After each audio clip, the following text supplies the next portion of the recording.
15% da receita do Grupo CRM vem de inovações. E a gente precisa honrar a nossa tradição sem que a gente seja tradicional. E eu digo que eu tinha muitas certezas, muitas dúvidas e uma única certeza. E eu me apeguei a essa certeza. O que me move é a minha inquietude.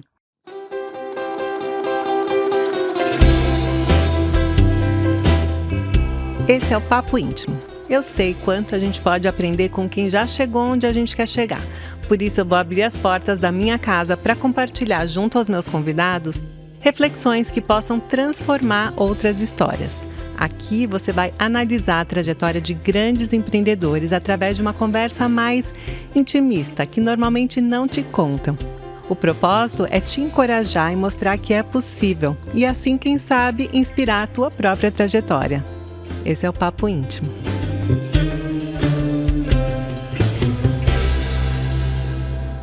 A minha convidada de hoje tem uma trajetória muito parecida com a minha. A gente começou mais ou menos na mesma época e a gente tem o prazer de ter o estilo de vida saudável em comum também. Ela iniciou sua jornada profissional como estagiária na Copenhagen, empresa de chocolates controlada pelo seu pai, Celso Moraes, e após passar 2 décadas por diversas áreas da empresa, ela assumiu a presidência do Grupo CRM, que é dono também das marcas Chocolates Brasil Cacau e Copy Coffee. Renata, muito bem-vinda. Sandra, primeiro eu estou super feliz, obrigada por me receber aqui na intimidade da sua casa. Tenho certeza que a gente tem muitas histórias em comum e que através das nossas histórias a gente vai poder inspirar um pouquinho mais daqueles que estão nos assistindo. Bom, eu comecei muito jovem, eu comecei com 16 anos. Por iniciativa própria, eu costumo dizer, hoje tendo um filho de 16 anos, que isso realmente faz toda a diferença, né? Começa por esse ponto que eu considero uma grande inflexão estratégica, que é você ser intencional em todas as suas escolhas. E apesar de muito jovem, claro, com muito a aprender, eu tinha uma certeza absoluta, né, que eu poderia trilhar uma jornada muito inspirada, sem dúvida nenhuma, na história do meu pai, que é um grande empreendedor. A gente vai falar um pouquinho aqui do quanto ele me inspirou. Isso é uma das coisas que a gente tem em comum, né? Nós duas temos pais que são grandes empreendedores, visionários, nossos mentores, também construtores de marcas. Exato, né? Exato. Bom, eu venho de uma família de empreendedores, meu avô era empreendedor, o meu pai empreendedor, e tive esse privilégio, né, de poder, por 16 anos, acompanhar uma trajetória de muito sucesso, de um empreendedor muito voraz, muito disciplinado. Acho que eu tenho essa característica muito evidente, né, nos meus skills, da disciplina que eu tenho como empresária, e sem dúvida nenhuma ele foi uma grande referência para mim e, como você bem disse, um grande construtor de marcas. Ele, inclusive, ganhou um apelido muito carinhoso no mercado por ser muito voraz, de Celso Voraz Comprador de Marcas, né? Ele comprava marcas. Ele comprava marcas e ao comprar marcas, ele tinha uma visão comercial, principalmente muito apurada, comercial e marketing muito apurada.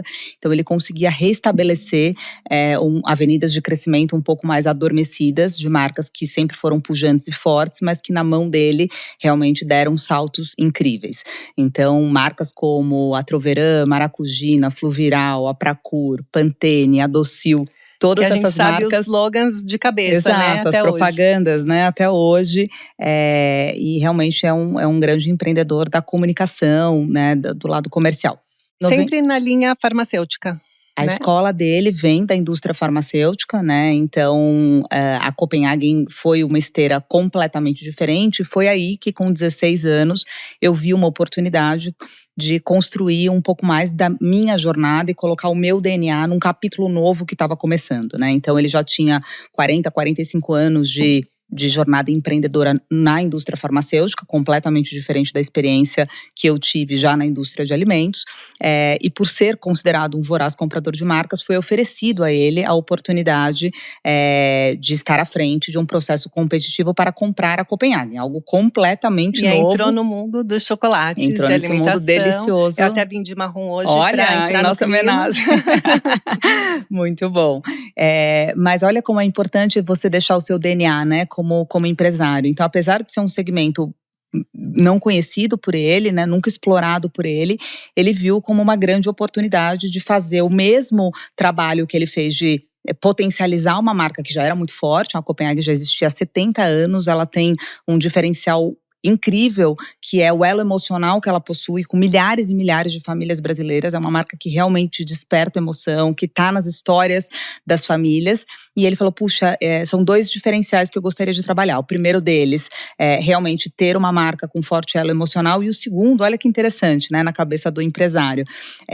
O que mais chamou atenção para ele era poder ter o ponto de venda nas mãos. Então, como indústria farmacêutica, ele dependia da rede varejista.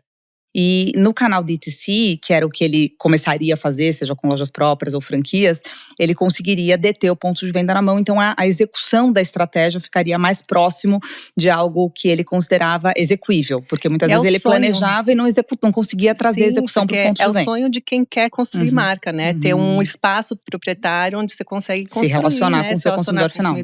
Ter um treinamento, ter um ambiente que reflete, né, o que você quer passar como marca.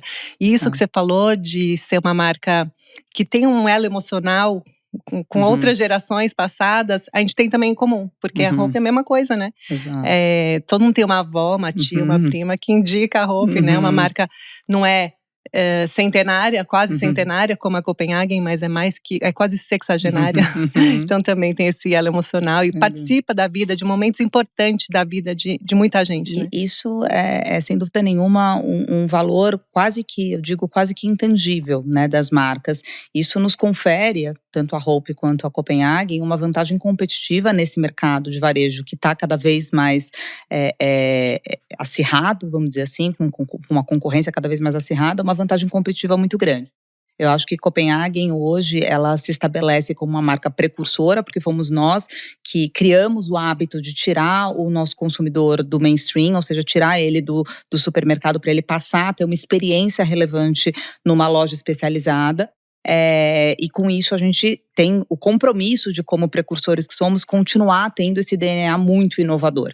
Né? Então, para você ter uma ideia, hoje 15% da receita do Grupo CRM vem de inovações. A gente tem um drive muito claro de que a gente precisa honrar a nossa tradição sem que a gente seja tradicional. A gente se considera uma senhora startup de 95 anos. A gente impulsiona muito a inovação porque criar novos hábitos de consumo, que é a história da Copenhagen, que foi o meu primeiro grande insight lá com 16 anos, quando eu entrei, existiam 90 lojas, né? Era o que na época eram franquias, né? Não, era um licenciamento, eram comodatos. Foi meu primeiro grande projeto também, algo em comum com o nosso querido Marcelo Scherto, né, um papa das franquias e que foi um grande mentor, sem dúvida nenhuma, nesse nosso processo, né, 35 anos de franchising.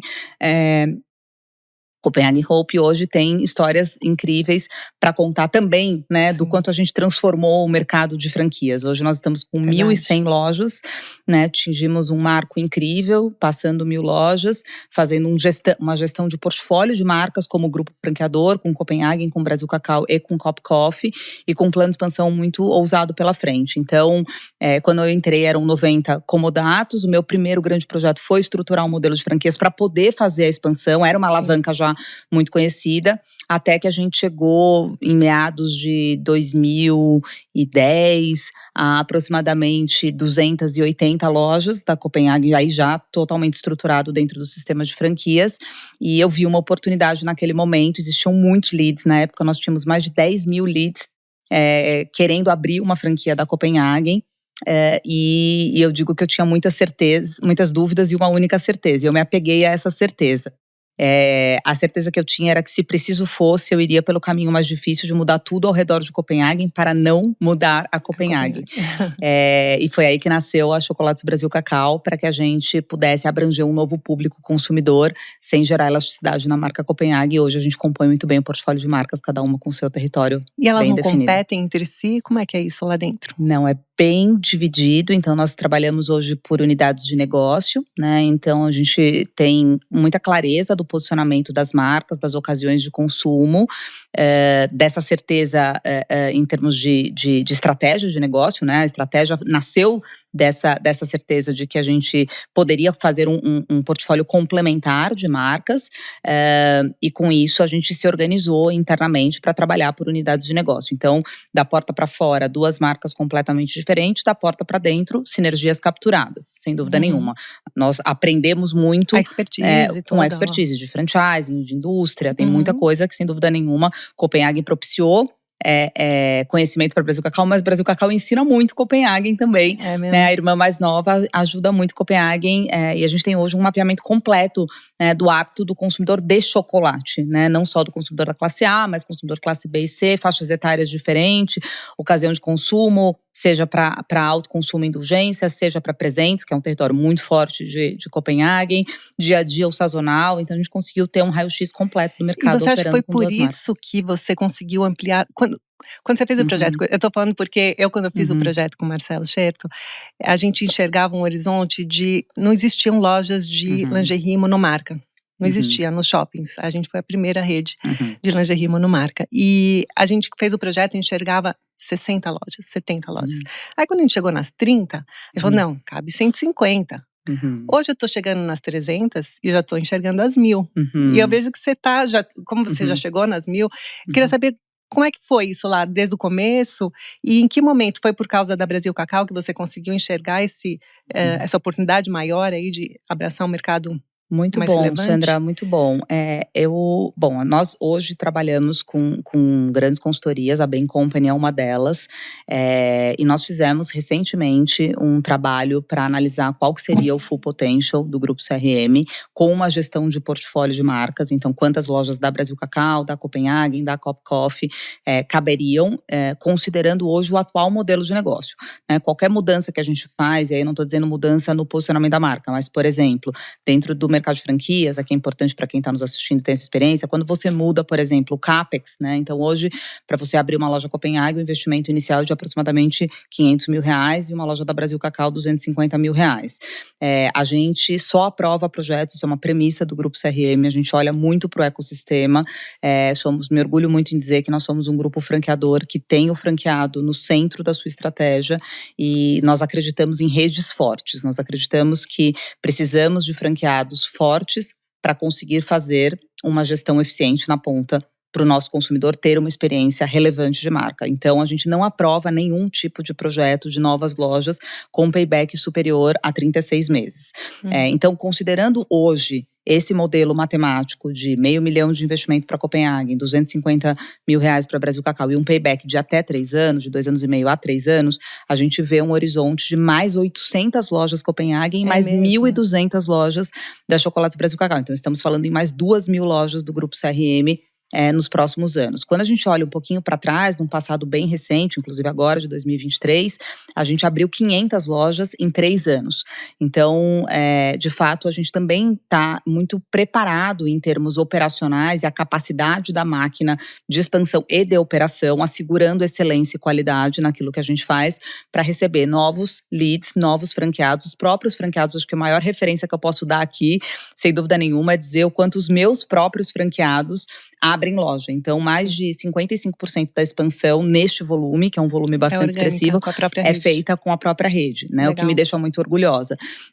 Então, conforme as coisas foram, né? Você me perguntou se a gente foi vendo uma possibilidade de ampliar o número de lojas conforme a gente foi chegando nas metas inicialmente propostas.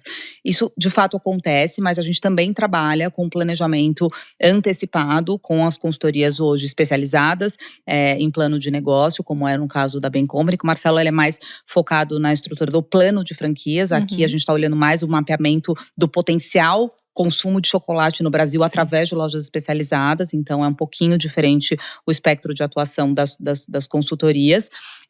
E o mais importante, acho que esse recado eu queria muito deixar aqui, porque a gente trabalha no mercado de franquias e eu vejo alguns empreendedores ainda com pouca preocupação, e eu acho que esse é um ponto bastante relevante. O primeiro objetivo não é a expansão, o primeiro objetivo é crescer o same-store sales. A gente só consegue olhar que a gente vai ter mais 300, 600, 1.000 lojas se o modelo atual cresce e cresce de forma saudável. Então, a minha meta, compartilhada com todos os meus executivos, né, da CEO ao analista, de fato, crescer o same-store sales. O primeiro indicador que eu olho, né, no meu dashboard de cabeceira é quanto que nós vendemos no same-store sales, né? Sim. Então, a gente tem um compromisso, assim, quase que inegociável com o nosso franqueado de trazer estratégias, que é o que vem também colocando Copenhagen e Brasil Cacau como marcas muito inovadoras no mercado, com ações muito disruptivas, porque é isso que traz, sem dúvida nenhuma, a maior pujança para o same-store. E a Brasil Cacau, você acha que você aumentou o mercado endereçável com essa marca? Aumentamos o mercado endereçável, sem dúvida nenhuma. Nós penetrávamos com Copenhague aproximadamente 5% dos lares brasileiros quando nós introduzimos Brasil Cacau, pelo target que ela atua e que ela se propõe a democratizar o chocolate de qualidade no Brasil. Nós hoje temos uma penetração de aproximadamente 20% dos lares brasileiros. Então nós aumentamos em 15 pontos percentuais a nossa penetração. E o que te motiva, assim? O que te faz levantar da cama todos os dias? O que te empolga? O que te inspira? Que delícia de pergunta, né? Porque eu acho que essa é talvez a mais genuína que eu possa contribuir aqui. Eu sou uma pessoa muito voraz, eu diria, né? Eu tenho uma energia visceral muito grande e eu tenho uma paixão absoluta pelas minhas marcas, pelas pessoas que me ajudam a construir todos os dias essas marcas, e o que me move é a minha inquietude. Eu digo sempre para o meu time que quando eu sentir, por algum motivo, né, que eu não estou sendo provocada o suficiente, talvez eu não seja mais a melhor pessoa para a nossa companhia, eu teria a maior humildade do mundo em talvez não continuar nessa jornada. Então, o que eu percebo é que eu consigo realmente trazer, gerar valor, girar catracas importantes no nosso negócio, trazendo inovação, trazendo crescimento para o nosso business, porque eu tenho uma inquietude positiva que me move. E uma força de execução, o que a gente sabe que é bastante até antagônico dentro da visão do empreendedor, né? Porque o empreendedor, ele tem essa característica de ser inquieto, ser voraz, ser muito dedicado, ser muito persistente, muito resiliente, mas muitas vezes ele peca pela disciplina. Então tudo seduz, né?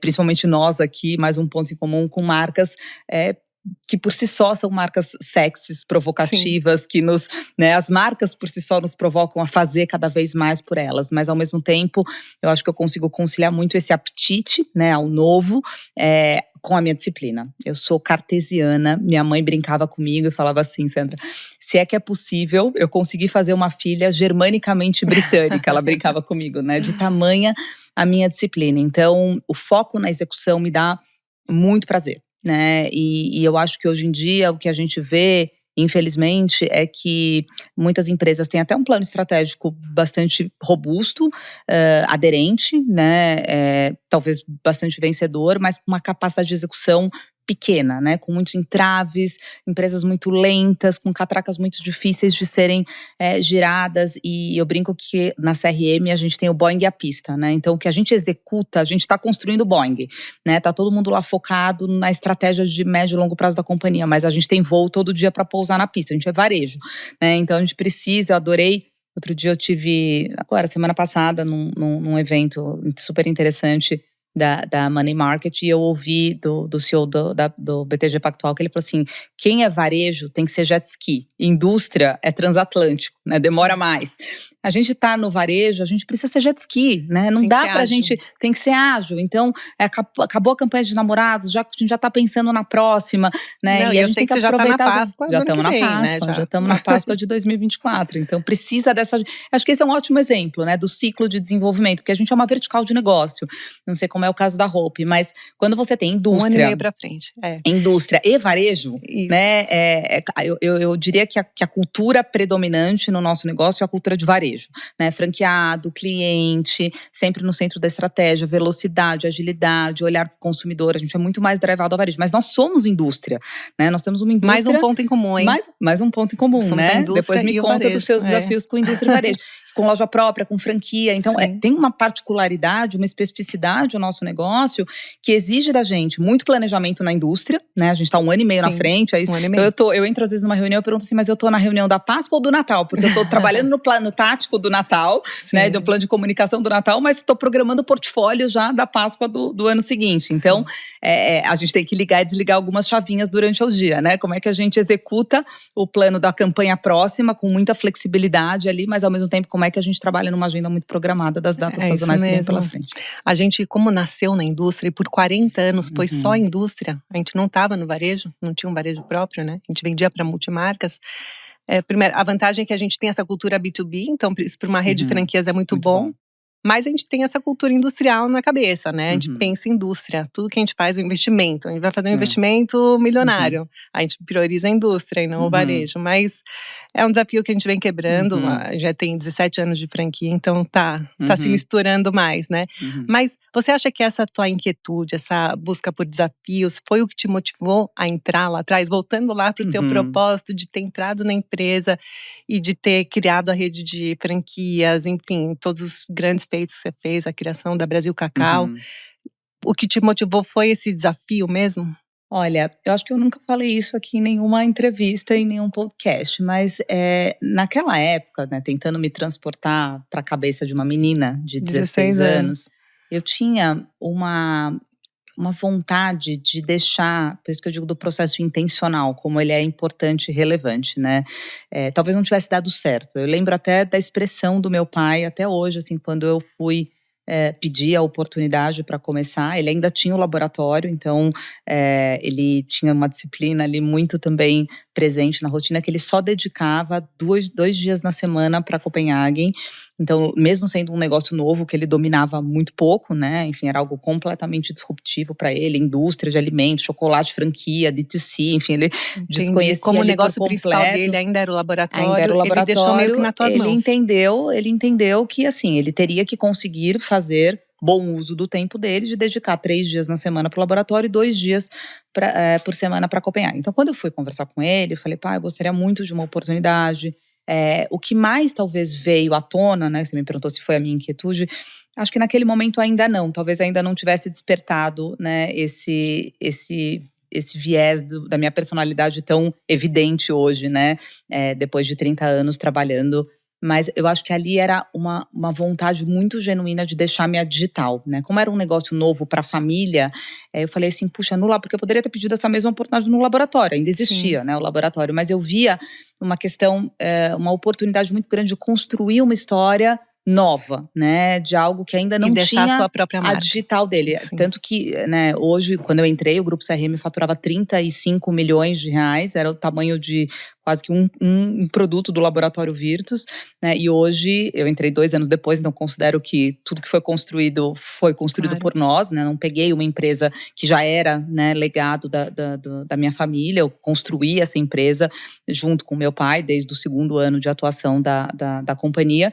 Hoje nós faturamos 1,7 bi, né? Então, de 90 lojas para 1.100 lojas. Então, ter feito, né, esse movimento exponencial de crescimento me deixou muito feliz e orgulhosa de ter deixado a minha digital. E tem um aspecto que hoje, claro, rebobinando a fita, né, não poderia prever naquele momento, mas que me dá muito prazer é que eu sou uma pessoa muito voltada a pessoas. De verdade, eu diria que como CEO eu dedico 80% do meu tempo para as pautas de cultura da companhia.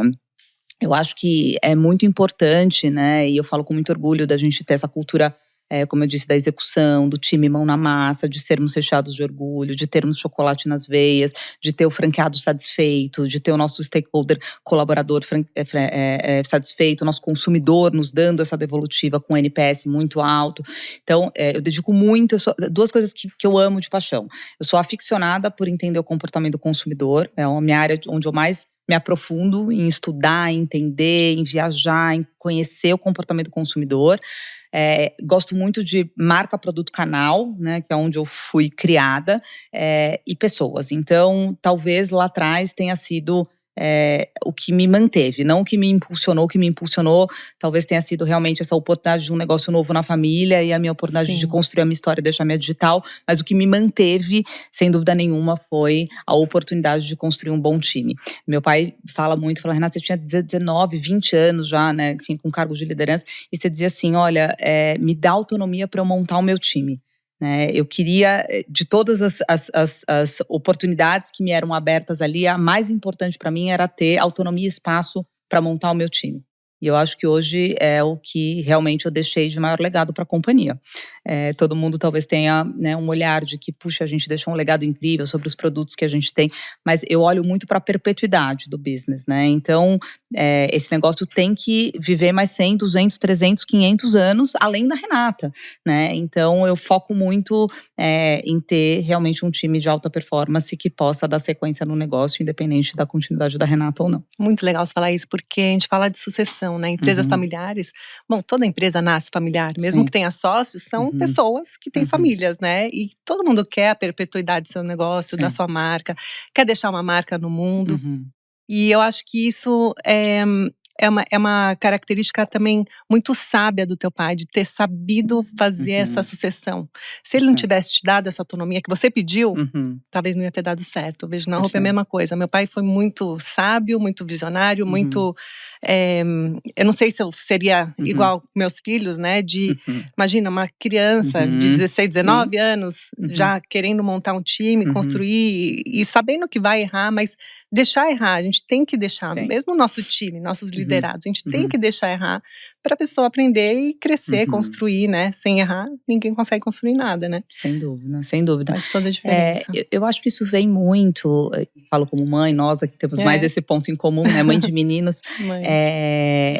Sem dúvida nenhuma, a gente vai sempre flertar, né, com essas situações de o quanto a gente deve incentivar, né, os nossos filhos a irem para desafios que para os pais podem parecer desafios muito maiores, inclusive, do que o próprio adolescente muitas vezes encara, né? Seja uma situação, a gente estava conversando aqui um pouquinho antes de começar, né? Vou fazer uma faculdade fora, vou morar…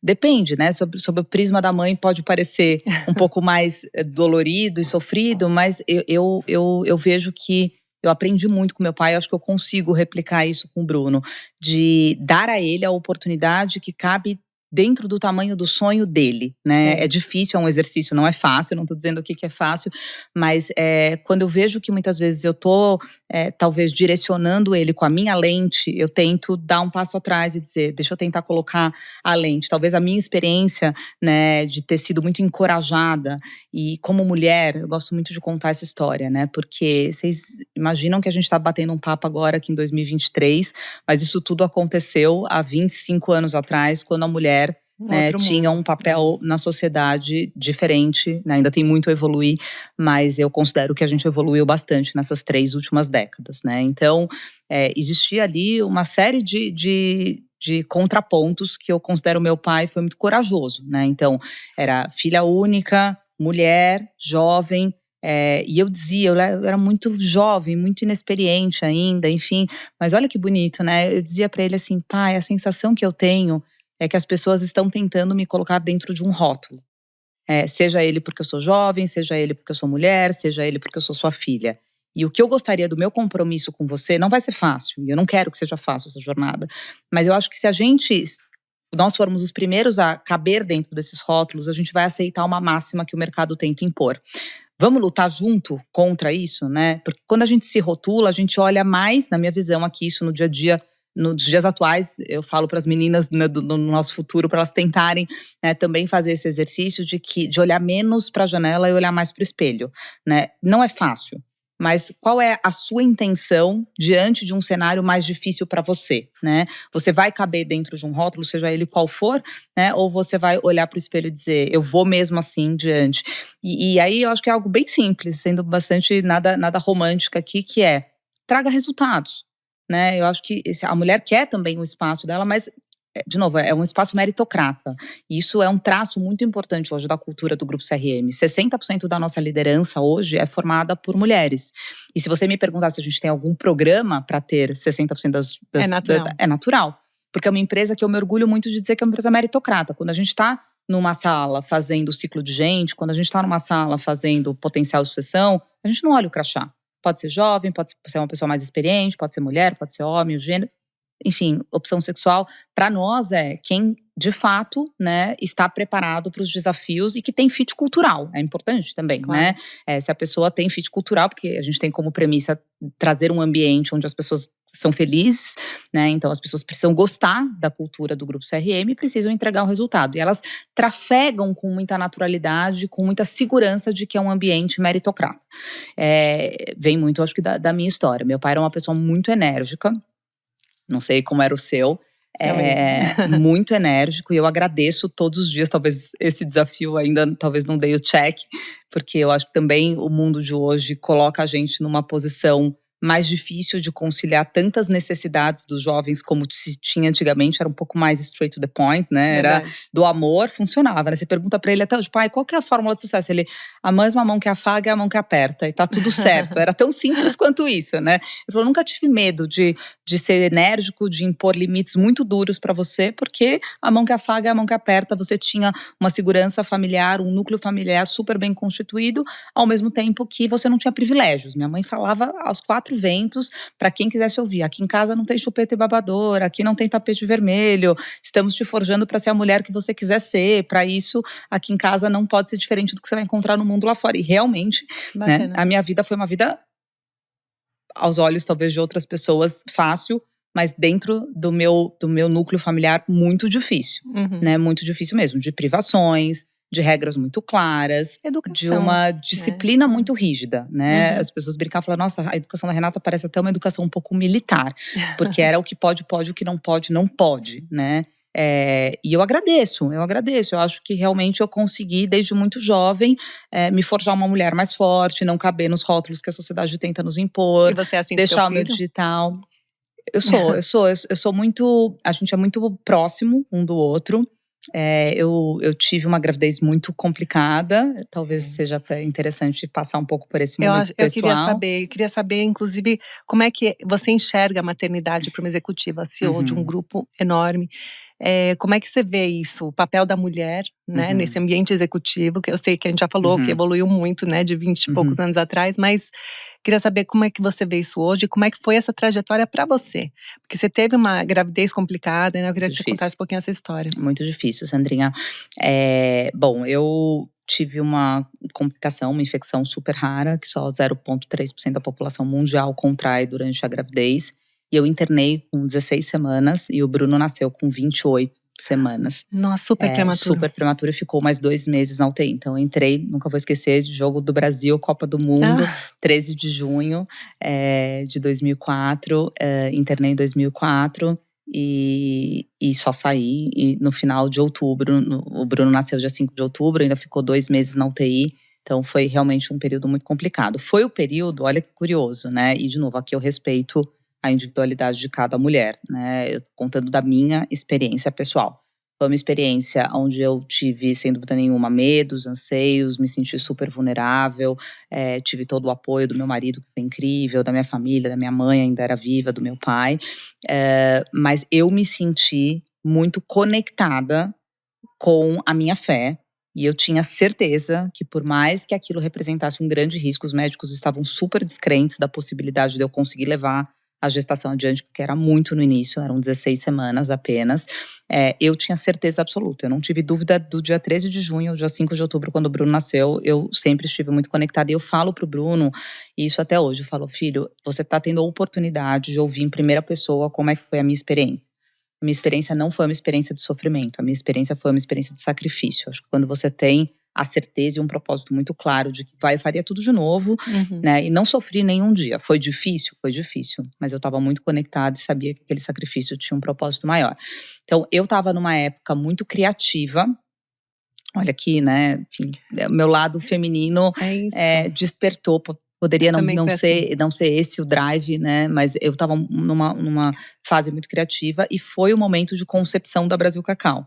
Olha só. Então, eu brinco que são os 2 Bs da minha vida, né? O Bruno e a Brasil Cacau. Saí com os 2, literalmente, um embaixo de cada braço. Meus 2 filhotes aqui, que eu tenho muita, muita paixão, muita admiração por eles. Porque eu criei todo o planejamento estratégico de Brasil Cacau no São Luís. A gente conseguiu a liberação para ter um quarto ao lado. Então, minha equipe, na época, não tinha. Imagina hoje, em dia que fácil, faz né? Tudo no Zoom, hoje tá tudo seria certo. Incrível, mas meu filho tem 17 anos. Então, 17 anos atrás não tinha, né? Então, meus franqueados iam no São Luís. Quantos franqueados aqui estiverem me assistindo sabem que, enfim, fizeram reunião comigo. Eu gravei uma campanha com a Ivete Sangalo em Paris na época a gente usava, era Skype. A gente fez uma campanha por Skype, imagina. Sim. Hoje em dia ninguém mais acho que usa, né, Skype. Então foi um momento que eu consegui, mesmo com muitas dores, com, enfim, muitas complicações que eu tive. Eu não podia nem levantar da cama, fiquei deitada. do dia Nossa, 13 e mesmo de junho. assim, super ativa Super e ativa realizando, e realizando. Mas, de novo, é uma questão muito individual. Para mim, Sim. me fez muito bem, né? Poder continuar ativa, poder continuar trabalhando, poder me empenhar e me dedicar aos projetos grandes, estratégicos. Foi onde eu acho que talvez consegui me concentrar mais nessa agenda mais estratégica, porque o dia a dia consome muito, né, a gente. Então, eu ali também tive que fazer escolhas e saber fazer priorizações, né? Então, era a minha energia para o Bruno e a minha energia para grandes projetos, né? Eu confesso que eu deleguei bastante mais o lado operacional e foi ótimo, porque eu consegui me dedicar a pautas super estratégicas ali naquele momento. Então, eu vejo isso, Sandra. Eu acho que hoje em dia, infelizmente, né, muitas mulheres, após a gestação, não retornam, né, para o mercado de trabalho. Tem um papel, sem dúvida nenhuma, das próprias empresas de fazer o acolhimento, né, às mulheres que estão voltando das suas licenças. Não é fácil deixar o filho em casa, mas eu, particularmente, tive muita facilidade, quando você me pergunta como é com o Bruno, né? Eu percebo e estou feliz em ver que eu estou forjando também um menino não só muito forte, mas seguro. Acho que isso é muito importante hoje em dia, né? A gente ter a liberdade. Eu percebo o Bruno com muita liberdade de fazer escolhas, né? E por que ele tem liberdade de fazer escolhas, apesar de ser um libriano, né? Super agarrado com a família. Ele é muito simbiótico, ele é muito emocional, ele adora estar com a família, ele é carinhoso. Mas eu sinto que ele tem hoje liberdade de dizer pra mim assim, com tranquilidade: mãe, este final de semana a minha prioridade são os meus amigos. E tudo bem. Porque a relação de amor, ela tá preservada, né? E assim como eu tenho liberdade de dizer, filho, eu preciso priorizar o meu trabalho nesse momento, né? Você é minha prioridade de vida. Mas eu preciso, para eu ser feliz e ser uma boa mãe para você, eu gosto de trabalhar, não é um sacrifício. Eu gosto de trabalhar, eu gosto de fazer o meu treino, eu gosto de também ter os meus momentos de autocuidado. É importante e causa um impacto na sociedade, no meu franqueado. Imagina quanta gente você não move, né? Eu acho que tem uma admiração, né? Assim como nós temos pelos nossos pais. Sim. Eu vejo que o Bruno tem uma admiração muito grande por mim, pelo pai dele. E mais do que a gente falar, né? O exemplo arrasta. Aquilo que a gente fala. Então, ele consegue se forjar um menino forte, capaz de fazer as suas próprias escolhas, sabendo que existe uma tranquilidade, de uma grande segurança emocional e familiar, para que todos nós possamos cuidar uns dos outros, estarmos juntos por escolha, mas ao mesmo tempo que a nossa vida também exige de nós um espectro de atuação maior. Tão bom falar com uma mulher e com uma mulher forte, né, e poderosa como você, porque a Hope é uma empresa feminina, né, uma marca fundada por um homem, mas um homem que amava as mulheres, né? A gente sempre fala que a mulher é a inspiração né, dos nossos negócios, mas a inovação é a essência também, porque senão não tem como levar uma empresa a viver 10, 20, 30, 50, 100 anos, né? Mas isso é natural porque o produto é muito feminino, então é natural. Costureira, a maioria é mulher, vendedora de loja de lingerie, obviamente mulheres, então é natural que a gente tenha um público maior feminino, mas eu respeito a mulher que quer se dedicar para a família, cuidar de casa, dos filhos, mas eu também me senti, assim como você, muito poderosa na maternidade. Quando eu fui dar à luz no meu segundo filho, eu fiz reuniões na maternidade até meia-noite, época que parecia que eu tomava aqueles remédios para hiperfoco, sabe? Não sei nem o nome, mas esses remédios você toma para ter um foco, para ter uma performance maior. Era uma época que eu me sentia assim, muito, muito poderosa. Eu também me sentia muito preparada, né? Acho que essa é a palavra. Que filho é uma força motriz, né? Não tem como. Eu acho que já começa essa conexão. Você teve isso, né? Trouxe o exemplo da sua segunda gestação, mas eu só tenho um. Mas eu sentia que a minha vida mudou completamente, né? Eu digo pro Bruno, eu falo, filho, 2.000 colaboradores é um pouco mais fácil do que um filho. Ainda bem que eu parei no primeiro, porque não é fácil, né? Tem uma relação de simbiótica, né? Ser mãe é viver com o coração fora do peito, como a gente fala, né? Mas eles nos, pelo menos o que eu sinto é que o propósito de vida fica mais ampliado, né? Ganha um significado maior e a gente quer ser melhor para o mundo, não só para eles, né? Verdade. Amplia, não é ser melhor para o Bruno, é ser melhor para o mundo, verdade. Para servir de exemplo para o Bruno, mas a responsabilidade é grande. Resumiu muito bem. E tem mais uma coisa que a gente tem em comum, que é a coisa da vida saudável, né? Preocupação com a alimentação, né? Com a rotina, o dia a dia, exercícios físicos. Eu sei que você é super adepta aos treinos bem cedo de manhã, né? Isso é uma coisa que eu não consigo, uma coisa que a gente não tem em comum, definitivamente. Eu já tentei cedo, clube das 5, acordar cedo pra malhar, mas não é a minha vibe. Você faz, como é que é a tua rotina, assim, de cuidados pessoais?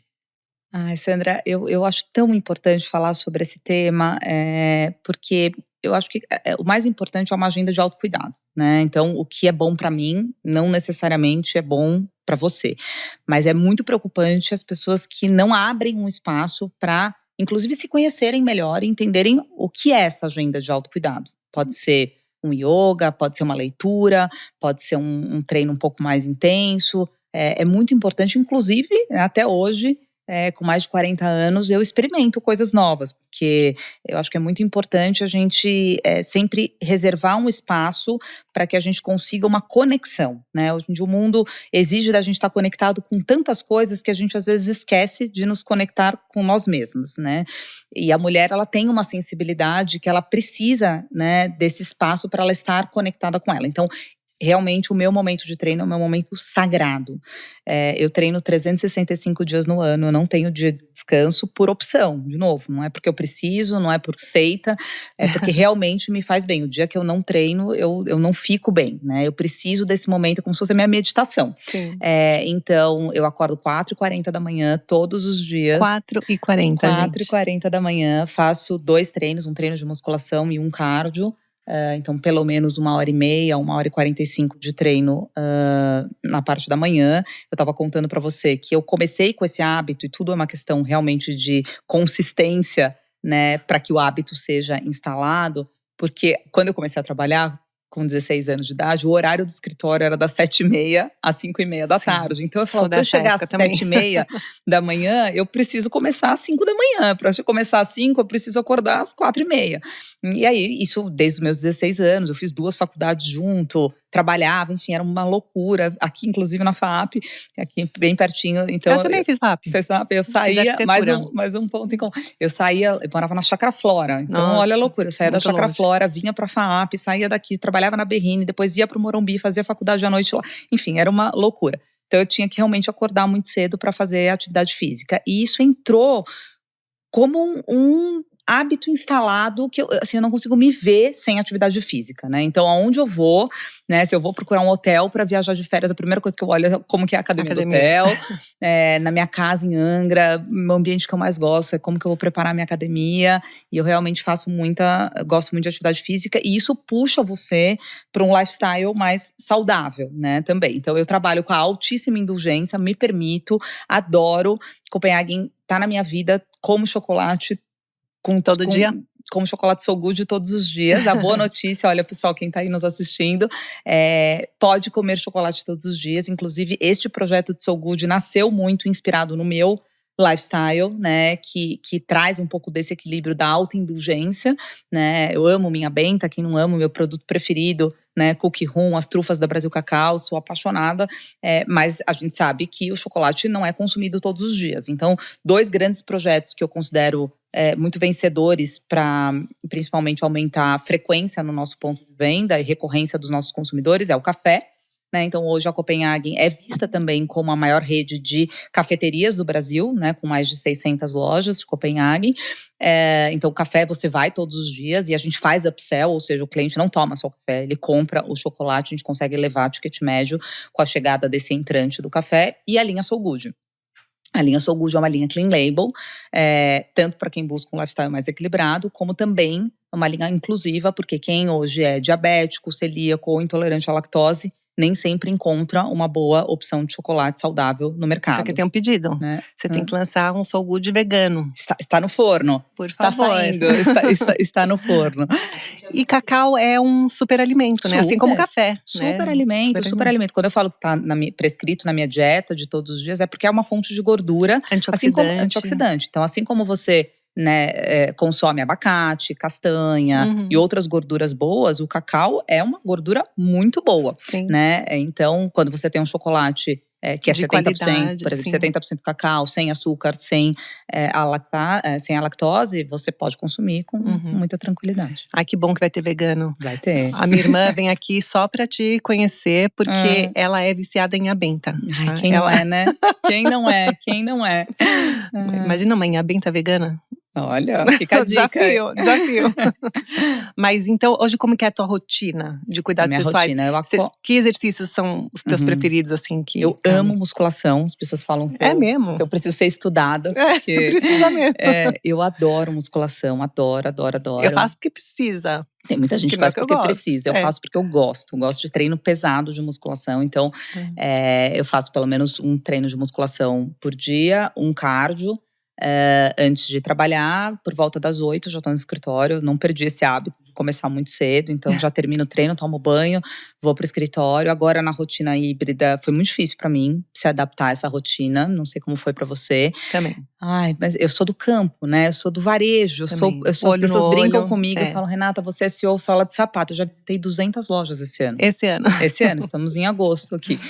Setembro, já visitei 200 lojas esse ano. Espero fazer pelo menos mais umas 50, 60 lojas daqui até o Natal.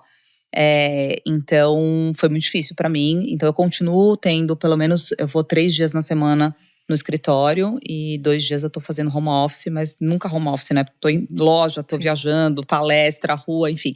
Mas 3 dias por semana eu continuo com a agenda presencial no escritório, começo por volta das 8 e vou até umas 8.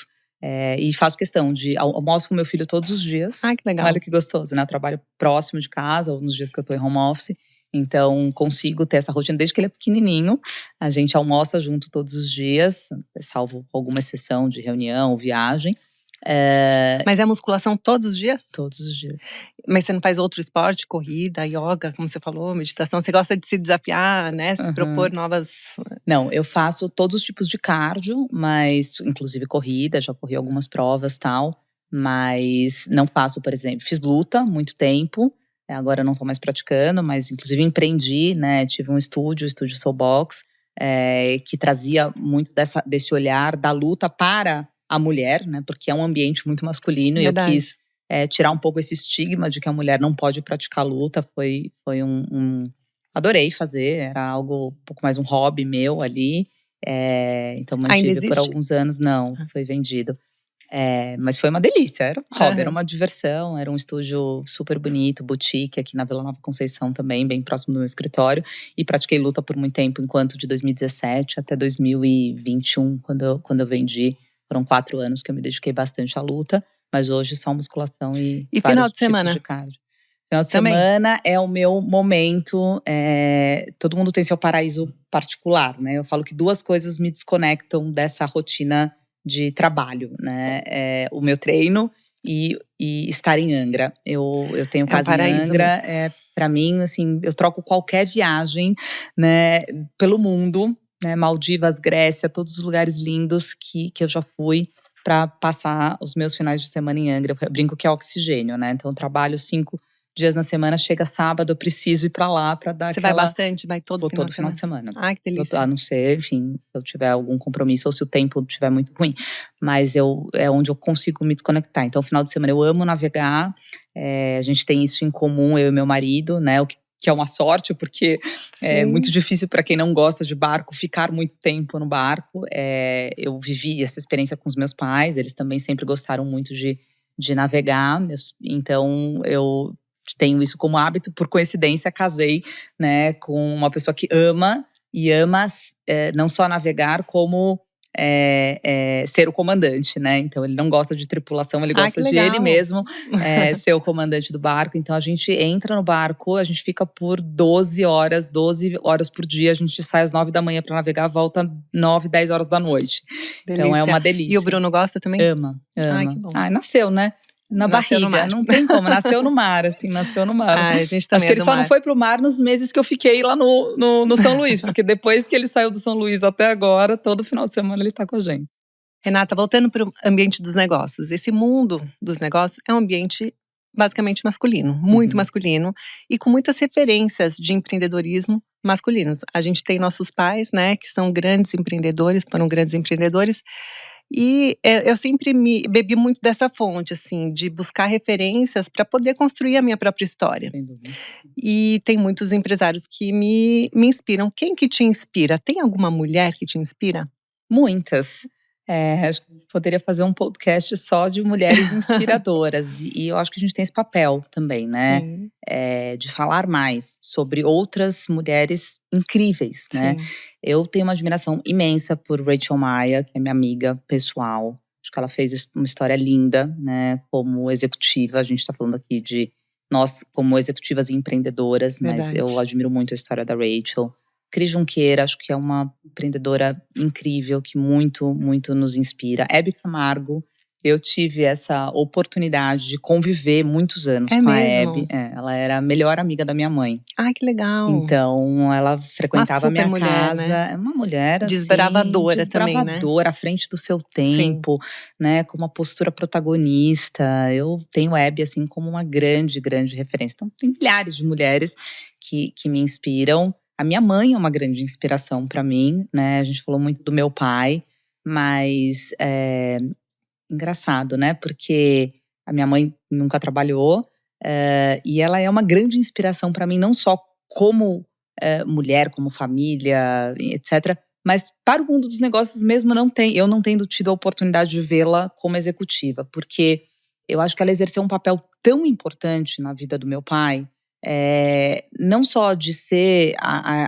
de trazer a estabilidade, né, que é tão importante, emocional, para ele, mas de encorajar.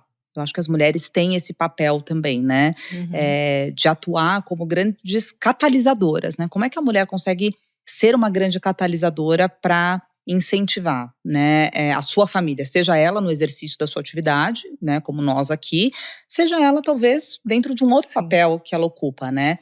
Mas eu via muito essa dupla, eu não conseguia ver o meu pai, o sucesso do meu pai desassociado, né, do quanto a minha mãe o encorajava e o apoiava, né, de forma irrestrita. Então, ela é uma grande inspiração para mim por diversos outros aspectos, como mãe, como mulher, como personalidade. Foi uma pessoa incrível na minha vida, muito importante, mas também, né, por esse papel que ela exerceu de grande apoio ao meu pai. Ela já é falecida, né? Já é Faz muito falecida. tempo?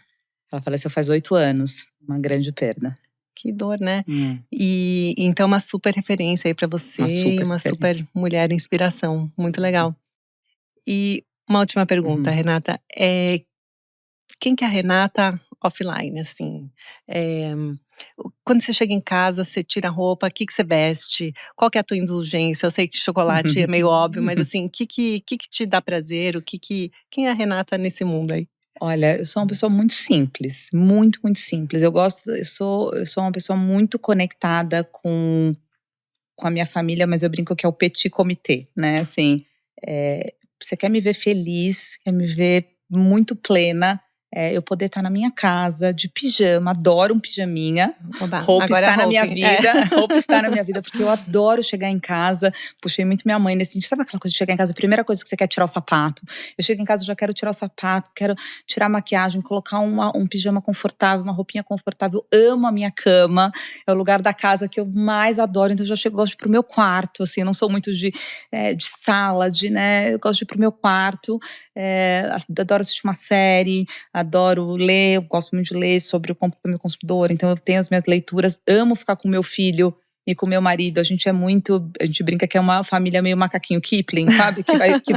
Que vai enroscando um no outro, né? Então, meu marido é muito alto, tem 1,90 m, meu filho tem 1,90 m, e eu falo dos meus bebês, né? Porque agora que a gente vê na cama, tá cada um enroscado no outro. Então, esse é um pouco da nossa vida, assim, é muito gostoso, muito no núcleo familiar, né? Se a gente tá em Angra, ou se a gente tá em São Paulo, a gente tá sempre dentro desse nosso aconchego, né? Acho que esse lado que representa até quase que eu brinco que é o nosso útero quentinho, sabe aquela coisa da gente tá muito entrosado, né, entre família. Espero poder ter isso por muito tempo com o Bruno, porque eu já vejo ele, né, fazendo voos maiores, mas volta, a gente fala que o que foi construído, né, e eu quero mais é que ele tenha, como eu disse lá, sobre a lente do que é importante para ele, não do que é confortável para mim, porque claro que é muito confortável ter ele todos os dias bem pertinho de mim, mas eu tô aqui na torcida para que ele faça uma trajetória incrível, que o faça feliz. E volta, né? Com certeza a gente vai ter sempre a oportunidade. Mas essa é a Renata por trás aqui offline, bem tranquila, bem focada na família, bem caseira. Não sou de sair, não gosto muito de grandes festas, grandes baladas, grandes saídas. Eu gosto mesmo de ficar na minha casinha com a minha família. Isso que é intimidade. Isso aí. Muito bom. Alguma dica, alguma recomendação para quem está ouvindo esse nosso papo íntimo? Sandra, eu acho que a gente tem um papel, como eu disse aqui, importante, né? E as nossas histórias são histórias que superaram limites. A gente venceu tanta coisa, né? Com tantas histórias disruptivas. Parabéns pela sua trajetória, eu te admiro muito como mulher, como empresária. E acho que a última dica que eu queria deixar aqui é que a vida é feita de limites, né? E eu encarei todos eles na minha vida como o limite não sendo um limitante, sendo sim uma oportunidade de fazer diferente. Então, essa inquietude, né, é se desafiar a ver um limite e pensar como que eu posso transpor isso de uma maneira diferente. E não se ater, né, eu vejo muita gente, e aí aqui não estou estigmatizando pelo gênero, homens, mulheres, acho que isso cabe a todo mundo, pela própria vulnerabilidade que tem que ser exercida também, eu vejo muito valor na vulnerabilidade, mas em algum momento a gente realmente entende que os limites nos limitam. Isso também é uma máxima, né? Assim como eu falei dos rótulos.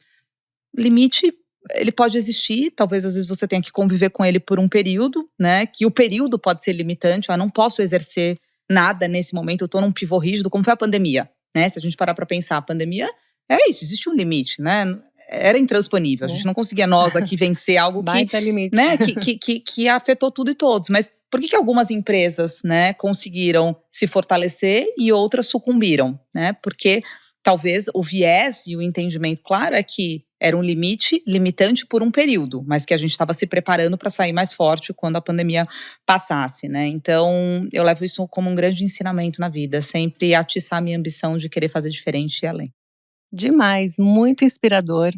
Renata, a gente tem uma trajetória, a gente começou na mesma época, né, 98, eu comecei um pouquinho depois, talvez 99, mas ao longo da minha trajetória, eu sempre tive você como uma referência, a gente tinha os mesmos consultores, né, a gente ia tendo lado a lado e hoje, pelo incrível que pareça, é a primeira vez que a gente se conhece assim pessoalmente, então para mim é um momento muito especial. Muito obrigada por ter participado desse Papo Íntimo. Tenho certeza que você inspirou muita gente a construir a sua própria trajetória. E eu queria te agradecer por isso. E você, se você gostou desse nosso Papo Íntimo, não deixa de curtir, recomendar, enviar. Curte também as redes sociais da Renata, Renata Vick. Renata_Vick. Renata, vocês vão gostar muito do conteúdo dela. Uma mulher empreendedora, assim, que posta muito conteúdo relevante e com certeza uma inspiração aí pro seu dia a dia. Deixe seu comentário para ela, deixe seu like para ela, acompanhe ela que você vai gostar e o universo devolve.